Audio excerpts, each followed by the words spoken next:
அனைவருக்கும் வணக்கம். நாம் இன்று புத்தகத்தின் பக்கங்கள் சம்பந்தமான ஒரு வினா ஒன்றினை பார்வையிட வந்துள்ளோம். ஒரு மாணவன் புத்தகம் ஒன்றில் 31 தாள்களை வாசித்தான். அவன் வாசித்த ஆரம்பித்த பக்கம் 101 எனின் அவன் வாசித்து முடித்த இறுதி பக்கம் எத்தனையாவது பக்கமாகும்? நாங்கள் 4 விஷயத்தை நோட் பண்ண வேணும். நாங்க பார்த்திருப்போம், ஒரு கொப்பியில ஒரு பக்கத்தில் ஒரு பக்கம் என்றால் ஒரு தாளண்டா 2 பக்கம் வரும். அதால 31 நாங்க 2 அளவு இருக்குவோம். 2 அளவு இருக்கு, நாங்களுக்கு என்ன விட வரும்? 62.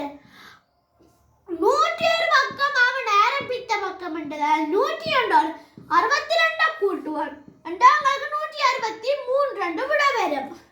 இதுல எத்தனை யாவது என்று இருக்கு, நாங்களும் அப்படி எழுதுவோம். 163வது